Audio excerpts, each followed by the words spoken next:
이 하나님의 은혜를 삼하여 이 예배자에 나온 우리 수상 가족들에게 하나님의 은총이 가득하기를 기원합니다. 믿는 자들이 이 세상 살아가면서 가장 절실히 요구되는 것은 이 하나님의 은혜입니다. 이 하나님의 은혜 없이는 모든 것들이 가능하지 않습니다. 우리의 생명도 그렇고 우리의 제사함도 그렇고 또한 우리의 능력도 그렇고 건강도 범사에 이 하나님의 은혜 없이는 되는 것이 없다고 생각합니다. 여러분 한번 생각해 볼까요? 우리가 살아가면서 과연 하나님의 은혜가 필요치 않을 때가 있나? 하나님의 은혜 없이도 내가 넉넉하게 살아갈 수 있는 그 순간이 어느 때인가? 어느 때라고 생각하십니까? 아마 우리는 일생 동안 하나님의 은혜가 필요치 않을 때가 없는 줄로 믿습니다. 그러므로 우리는 평생 이 하나님의 은혜를 구해야 됩니다. 때를 따라 돕는 은혜를 구해야 되고, 또 우리가 하나님의 은혜 가운데 거하고자 머물고자 항상 우리가 주 안에 있어야 할 것입니다. 성경에서 은혜라고 하는 말은 가장 많이 사용한 사람이 이 사도 바울입니다. 사도 바울이 그의 편지를 보낼 때마다 이 서두나 늘 끝마무리에 있어서는 은혜를 강조했던 것이죠. 소도에 보면 은혜와 평강이 너에게 있기를 원하노라 이렇게 시작합니다. 그리고 편지 끝말에 가서는 주 예수 그리스도의 은혜가 너희와 함께 있을지어다 이런 형태로서 말씀을 마치기 때문에 그의 서신서는 은혜로 시작해서 은혜로 마치고 있다 이렇게 말씀드릴 수 있습니다. 만일 이 사도 바울이 결혼을 해서 딸을 낳았다 한다면 그 이름은 은혜입니다. 은혜입니다. 그런데 이 사도 바울만 은혜라고 하는 단어를 좋아하는 것이 아니라 인생을 살아본 사람들은 거의 이 은혜를 굉장히 좋아합니다. 저보다 나이 많으신 어르신들과 형님, 누님들에게 제가 만일 형님, 누님 지금까지 어떻게 인생을 살아오셨어요? 이렇게 물으면 뭐라고 대답할 겁니까? 하나님의 은혜로 살아왔지요. 아마 이렇게 말할 겁니다. 옆에 사람한테 한번 테스트 해보겠습니다. 지금까지 어떻게 살아왔어요? 시작. 네. 그렇습니다. 이 인생에서 이 하나님의 은혜를 빼고는 말을 이어갈 수가 없습니다. 성경에서 이 은혜라고 하는 단어는 이제 카리스라고 하는 단어를 쓰고 있는데 헬라어로 그의 뜻을 풀어보면 받을 자격이 없는 사람에게 하나님께서 일방적으로 베푸시는 사랑이자 호의, 이게 바로 이제 카리스, 은혜다 이렇게 말씀을 드릴 수 있습니다. 오늘 우리가 고린도전서를 함께 읽었거든요. 고린도전서 가운데 한 장의 내용입니다. 이 내용을 보면 사도 바울이 15장에서 예수 그리스도의 부활을 말합니다. 예수 그리스도의 부활을 통해서 참으로 우리가 소망을 가져야 된다 이 이야기를 하고 있었어요. 그 말을 하는 도중에 뜻밖의 자기 간증을 하는 거예요. 나는 말이야 이런 은혜를 내가 경험하고 살았다 하는 자기 이야기를 여기에 이야기하고 있습니다. 사도 바울이 하나님 앞에서 주님 앞에서 내가 은혜 받은 자다 이렇게 말할 수밖에 없는 그의 과거적 삶이 있습니다. 그는 전에 보니까 예수 그리스도에 대해서 비방자였다, 나는 박해자였다, 나는 폭행자였다라고 과거의 삶을 이실을 짓고 합니다. 그러면서 그런 자이기 때문에 하나님의 은혜를 받을 수 없는 자라고 하는 그 자신의 처지를 그렇게 인지합니다. 그뿐 아니라 만일 율법으로 내 자신을 조명해 보면 나는 늘 이게 원하는 바 이 선은 행하지 않고 도리어 원치 않는 악을 행한 자였다라고 말하면서 나는 자격이 없는 자다. 하나님의 부르심을 받아서 하나님의 일꾼으로 살아갈 만한 자격이 없는 자라고 말을 하면서 이런 나에게 우리 주님이 나를 찾아오시고 나타내 주심을 통해서 내가 특별히 은혜 받은 사람이다. 이렇게 그는 자기 고백을 하고 있습니다. 그러면서 오늘 말씀 보면 세 가지 면에서 내가 하나님께 이런 은혜를 입었다라고 말을 하는데, 우리는 이 사도 바울의 자신의 받았던 은혜를 우리가 들어보면서 그 은혜를 우리도 받고 있다. 우리도 그 은혜를 받고 있다라고 하는 공감성을 가지고 또한 우리가 이제 은혜 받은 자로서 어떻게 삶을 살 것인가에 대한 도전을 받는 시간을 갖기로 합니다. 먼저 이 사도 바울에게 임한 하나님의 은혜가 뭐였을까요? 그것은 첫 번째 이 존재의 은혜였다. 따라합시다. 존재의 은혜.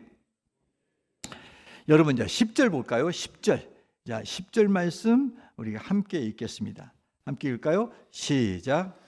그러나 나의 나된 것은 하나님의 은혜로 된 것이니.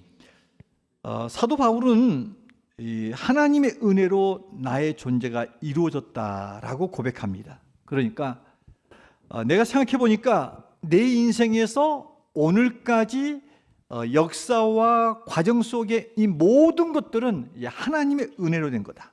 그래서 오늘날 내 모습은 철저히 나의 나됨은 하나님의 은혜로 된 인생이다 라고 고백하고 있습니다. 여러분, 이 사도 바울의 고백의 인생에 우리의 인생을 한번 조명해 볼까요? 여러분은 하나님 앞에서 동일한 고백을 할 수 있습니까? 나는 하나님의 은혜로 된 인생이다 이렇게 인정하십니까? 우리 동료들이 한 번은 목회 졸업 기념 한 40주년을 맞이해서 뭘 했냐면 책을 써냈어요. 목회의 단상 해가지고 자기 삶을 한 2페이지로 요약해서 각자 내가지고 두꺼운 책을 이렇게 발행했습니다. 거기에 봤더니 대부분 타이틀이 뭐냐면 지금까지 지는 곳이 하나님 은혜였다. 이 말이 주로 타이틀명으로 나와 있는 것을 봤습니다. 그렇습니다, 여러분. 우리가 인생을 살면 살수록 그리고 믿음이 깊어지면 길수록 하나님 앞에서 우리 자신을 쳐다보고 내려다볼수록 내 인생은 내가 여기까지 꾸려온 것이 아니라 하나님의 은혜로 여기까지 세워진 거다, 만들어졌다라고 우리는 고백할 수밖에 없습니다. 그래서 나이 드신 어르신들을 향해서 어르신 좋아하신 찬송가가 몇 장이요? 그러면 몇 장? 301장입니다. 그게 뭡니까? 지금까지 지내온 것 주의 크신 은혜라. 여기까지만 해요. 시간상 이렇게 고백하는 거죠. 사실 돌이켜보면 우리의 인생 가운데서 가장 중요한 순간은 모두가 다 내 선택으로 이루어진 게 아니에요. 내가 선택해서 무언가를 이루어왔고 그 이루어지면 오늘의 내가 있는 것처럼 느껴질지 몰라도 사실 돌이켜보면 내 인생의 전 과정은 하나님의 섭리였고 간섭이었고 하나님의 은혜로 된 줄로 믿습니다. 그러기에 우리가 여기에 살아있는 것도 하나님 은혜입니다. 맞습니까, 여러분? 우리가 건강을 유지하는 것, 이것도 은혜입니다. 우리가 직장을 생활하고 가정을 가지고 자녀를 주신 것, 이것도 하나님 은혜입니다. 내 삶 모든 일하는 일상이 다 하나님이야. 그저 된 게 없이 하나님의 은혜로 된 겁니다. 여러분, 우리가 이 땅에 태어나서 특별히 이렇게 신앙생활을 잘할 수 있는 대한민국 땅에 태어난 것도 은혜입니다. 우리가 자칫 잘못하면 조금 위쪽으로 갔으면 큰일 날 뻔했습니다. 맞죠? 큰일 날 뻔했습니다. 정말 그런데다가 우리의 신앙생활이 이천 땅에 산 것도 은혜입니다, 여러분. 그래서 주사람교회를 만난 것도 복 중의 복입니다. 맞습니까, 여러분? 저도 여러분 만난 거라서 굉장히 행복하게 생각합니다. 이제 이렇게 생각해 보면 이게 다 내가 선택으로 된 게 아니에요. 다 하나님의 오묘하신 섭리, 과정, 이끄심, 인도하심. 근데 이 모든 것들이 하나님의 은혜라고 하는 그러한 카테고리, 이 범주 안에서 이루어진 거라는 겁니다. 따라서 나의 존재, 내 가정의 존재, 우리 교회의 존재, 이 민족의 존재가 다 하나님의 은혜 안에 있는 것입니다. 따라서 내 삶의 작은 것까지도 다 은혜임을 여러분 공감하시고 인정하시고 은혜 안에 거하시는 복된 삶이 있기를 주의 이름으로 축원합니다. 이 사도 바울이 두 번째 자신의 임한 은혜를 뭐라고 말하냐면 구원의 은혜를 말합니다. 따라합시다. 구원의 은혜. 자, 10절에서 내가 나된 것은 하나님의 은혜로다 이렇게 말했거든요. 근데 나의 나된 것, 내가 오늘날 현재 모습으로 있는 이 자체, 이게 은혜란 겁니다. 그럼 나의 나됨, 이 속에는 변화된 나, 이 속에는 구원받은 나의 모습을 내포된 메시지입니다. 그러니까 하나님께서 나를 여기까지 있게 하신 것, 특별히 나를 구원하신 것이 하나님의 은혜다, 이렇게 그는 생각하고 있었던 겁니다.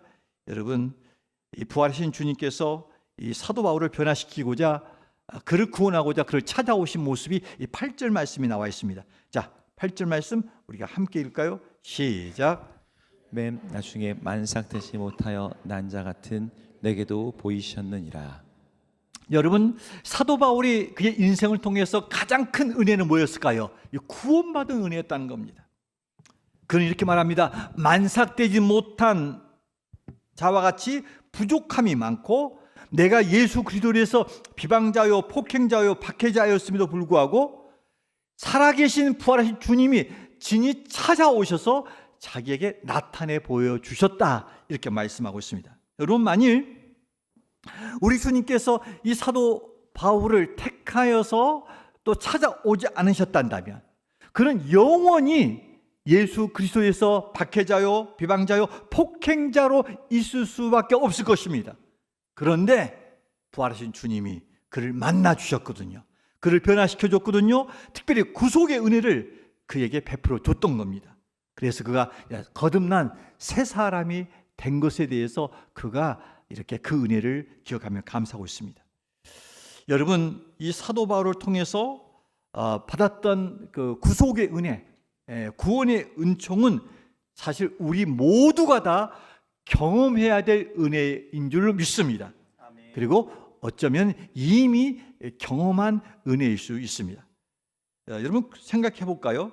자, 예수 그리스도의 구속의 사건, 십자가 위에서 예수님이 못 박혀 죽으셨어요. 이것은 공적으로 보면 이것은 인류 구속의 사건이에요.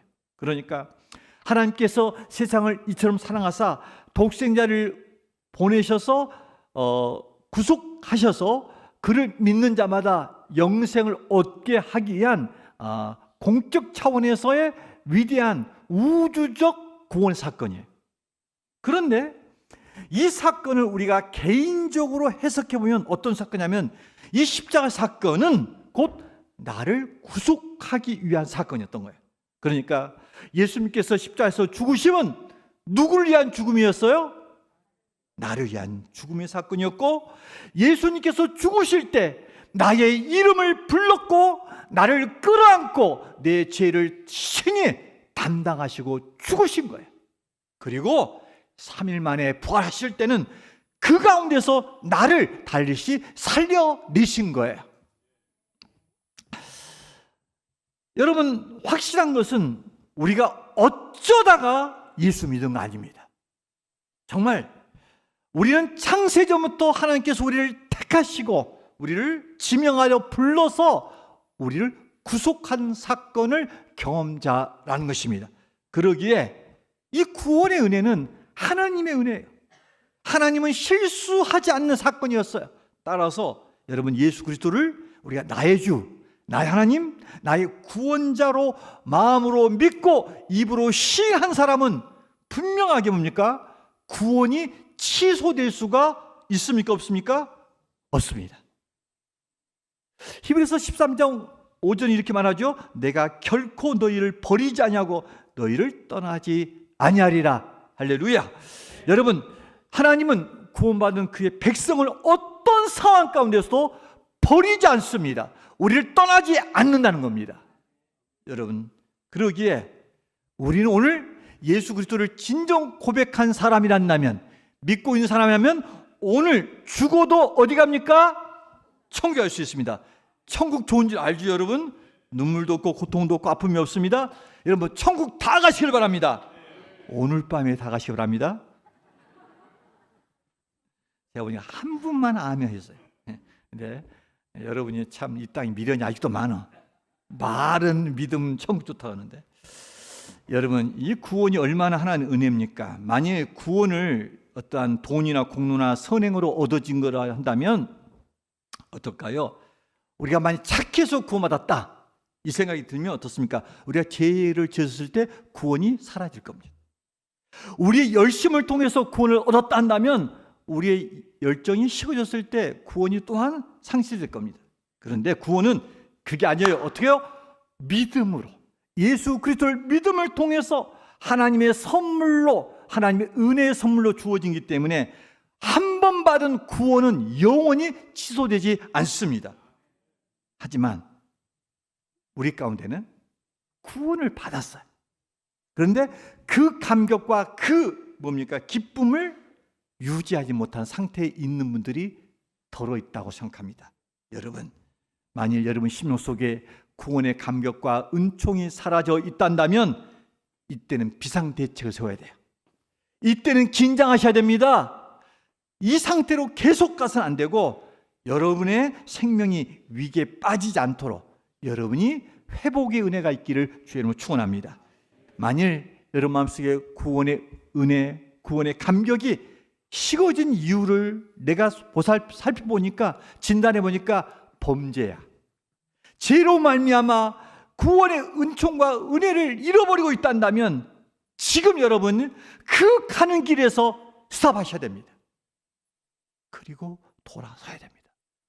여호와께 돌아와야 구원의 기쁨과 은총이 여러분에 사라지지 않을 줄로 믿습니다. 역대하 30장 8절과 9절은 이렇게 우리에게 촉구합니다. 함께 읽습니다. 시작. 그런즉 너희 조상들 같이 목을 곧게 하지 말고 여호와께 돌아와 영원히 거룩하게 하신 전에 들어가서 너희 하나님 여호와를 섬겨 그의 진노가 너희에게서 떠나게 하라. 너희가 만일 여호와께 더 읽어야 될 것 돌아오면 같은데요. 시작. 너희가 만일 여호와께 돌아오면 너희 형제들과 너희 자녀가 사로잡은 자들에게서 자비를 입어 다시 이 땅으로 돌아오리라. 너희 하나님 여호와는 은혜로우시고 자비하신지라. 너희가 그들에게로 돌아오면 그의 얼굴을 너희에게서 돌이키지 아니하시리라 하였더라. 아멘. 여러분, 우리 안에서 구원의 기쁨과 감격이 죄로 말미암아 사라져가고 있습니까? 그렇다면 우리가 그 범죄자리에서 돌이켜 여호와께 돌아오면, 성경 말하죠, 여호와 하나님은 어떤 분? 은혜롭고 자비한 분이로서 그의 얼굴을 우리에게서 돌이키지 아니한다, 이렇게 말씀하고 있습니다. 여러분, 우리는 구속의 은혜를 받는 자입니다. 따라서 이 구속의 은혜, 구원의 은혜를 늘 간직하며 기쁨의 삶을 살아가기를 주의 이름으로 축원합니다. 또한 사도 바울이 자기에게 임한 이 은혜를 이렇게 말합니다. 더 많이 수고할 수 있는 은혜. 따라합시다. 더 많이 수고할 수 있는 은혜. 여러분, 사도 바울은 이렇게 은혜 받은 자로서 주를 향해서 내가 더 많이 수고할 수 있는 은혜를 내가 입었다, 이렇게 고백하고 있습니다. 여러분, 10절 말씀 함께 읽을까요? 시작. 그러나 내가 나 된 것은 하나님의 은혜로 된 것이니 내게 주신 그의 은혜가 헛되지 아니하여 내가 모든 사도보다 더 많이 수고하였으나 내가 한 것이 아니요 오직 나와 함께 하신 하나님의 은혜로다. 여러분, 이 말씀 보니까 사도 바울은 자기가 구원받은 것만 가지고 감사하지 않습니다. 뭐랍니까? 자신을 모든 사도보다 어떻게 더 많이 수고할 수 있는 일꾼으로 불러주시고, 또한 일꾼으로 수고할 때 하나님이 함께 해주시고, 또 수고할 수 있는 그 힘과 능력을 주심이 이 모든 것이 주의 은혜였다. 이렇게 고백하고 있는 것을 보게 되어집니다. 여러분, 사도 바울은 사실상 교회를 세우고 복음을 전하는 일에 있어서 그의 전 생을 다 드렸습니다.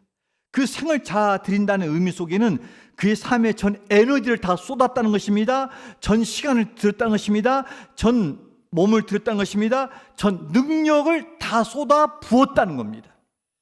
그가 얼마나 수고한지 아십니까? 주를 위한 수고가 가히 상상을 초월했어요. 우리 고린도 후서 11장 23절에서 30절 보면 그가 주를 위해서 수고한 바를 여러분 읽어보면서 여러분의 형편을 한번 대입해 보십시오. 여러분이 정말로 사도 바울이 동일한 하나님을 믿는 자로서 어떤 수고를 했던가, 그러면 나는 지금 어떤 수고를 하고 있는가에 대한 여러분의 체크리스트로 한번 보십시오. 자, 함께 읽어볼까요? 시작. 그들이 그리스도의 일꾼이냐 정신없는 말을 하거니와 나는 더욱 그러하도다.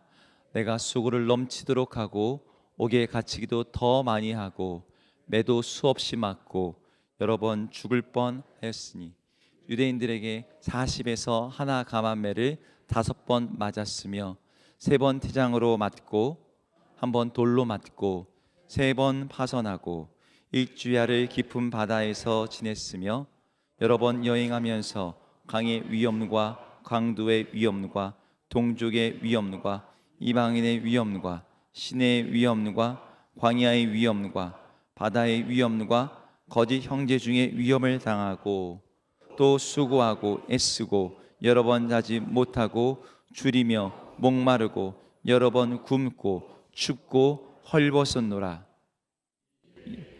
고사하고 아직도 날마다 내 속에 눌리는 일이 있으니 곧 모든 교회를 위하여 염려하는 것이라. 누가 약하면 내가 약하지 아니하며 누가 실족하게 되면 내가 애타지 아니하더냐. 내가 부득불 자랑할진대 내가 약한 것을 자랑하리라. 여러분 여기서 말씀을 한번 조명해 보십시오. 제가 한번 진단해 볼까요? 여러분, 우리가 동일하게 존재, 나의 나됨의 은혜를 입은 자입니다. 우리 모두는 사도 바울처럼 구원의 은혜를 받은 자입니다. 그러면 우리가 동일한 은혜를 입고 동일한 하나님을 섬기고 있는 우리입니다. 그러면 우리가 정말 주를 위한 더 수고로움을 어떻게 해 오셨나요?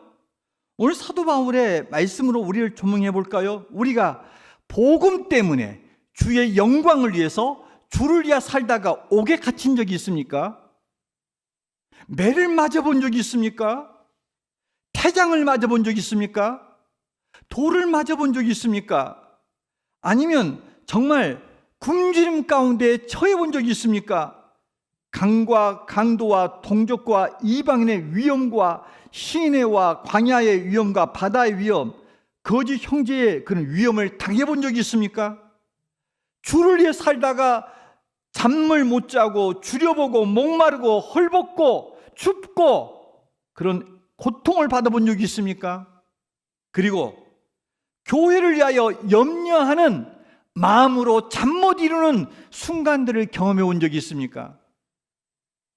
우리가 동일한 구속의 은혜, 동일한 존재 은혜를 받은 자로서 하나님의 부름을 받은 동일한 하나님의 사람들인데 우리가 주를 위해서 어떤 수고를 기꺼이 하고 있었냐는 겁니다.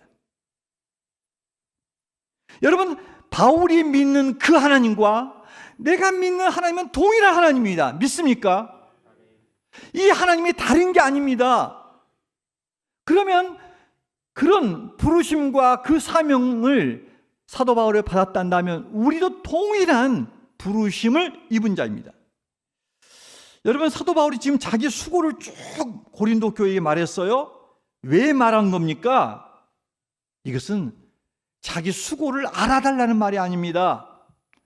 내가 이렇게 수고를 했기 때문에 하나님께서 나에게 이렇게 많은 상을 주실 거다라고 하는 이 상 받는 것을 자랑하고자 함이 아닙니다.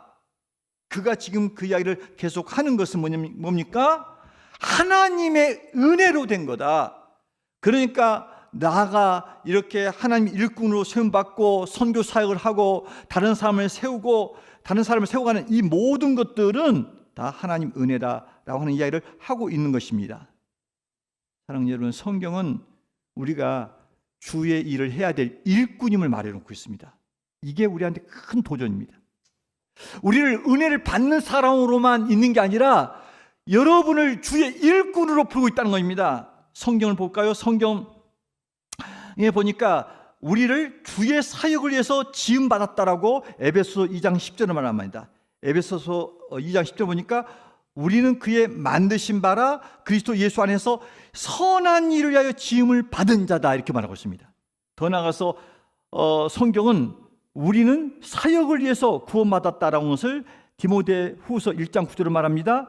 하나님이 우리를 구원하사 거룩하신 소명으로 불렀다, 이렇게 말하고 있고, 또한 성경은 우리는 사역을 위해서 부르심을 받았다는 겁니다. 에베소서 4장 1절 보니까 너희가 부르심을 입은 부름에 합당하게 행하며, 이렇게 말하고 있고, 또한 성경은 우리는 사역을 감당할 수 있도록 우리에게 은사를 주셨음을 말하고 있습니다. 그래서 베드로전서 4장 10절을 보니까 각각 은사를 받은 대로 선한 청지기같이 서로 봉사하라, 이렇게 말하고 있습니다.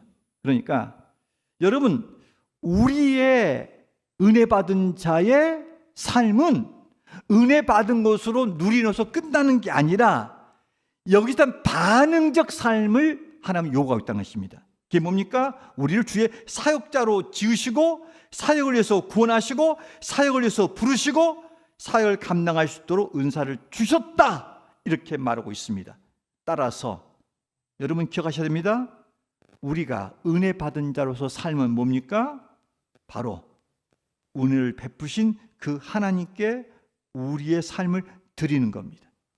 안타까운 현실은 사도 바울이 믿는 하나님과 우리가 믿는 하나님이 다른 것처럼 우리는 살아가고 있습니다. 하나님 앞에 우리의 삶의 반응은 상당히 미진합니다. 많은 현대 그리스도인들은 가능한 교회에서 은혜 받는 데는 익숙해요. 그러나 은혜 받은 자로서 다시 하나님을 사랑하는 데는 우리 안에서 게으름이 있습니다. 나태가 있습니다. 포기가 있습니다. 그래서 우리는 이렇게 은혜를 받기는 사모하지만 하나님을 향한 우리의 삶은 굉장히 더딘다는 겁니다. 찬송은 이렇게 말합니다. 주의 제단 앞에 모두 바치기 전 복을 받을 줄 생각 마라. 주의 제단 앞에 모두 바친 후에 주와 온전히 사귀겠네. 주의 제단에 산제사 드린 후에 주 내 맘을 주장하여 주의 뜻을 따라 그와 동행하면 영생 복락을 누리겠네. 영생 복락은 언제 누려요? 주의 뜻을 따라 동행할 때 누릴 수 있는 겁니다. 믿으십니까? 그러면 진짜 은혜 받는 사람은 어떻게 살합니까? 은혜는 우리를 충성하게 만듭니다. 은혜는 열정을 갖게 합니다. 은혜는 하나님께 헌신하게 합니다. 진실로 여러분 은혜 받은 자라 한다면 우리 할 일이 뭡니까? 수고를 아끼는데 더 피하지 말고 주께 헌신하는 삶으로 이어지기를 주의 이름으로 축원합니다. 여러분, 이 시대 주님이 찾은 사람은 어떤 사람입니까? 주님의 마음을 시원케 하는 사람 누굽니까? 계산적으로 일하는 사람, 의무감 때문에 일하는 사람, 체면 때문에 일하는 사람, 억지로 일하는 사람을 통해서는 주의 역사가 이루어지지 않습니다.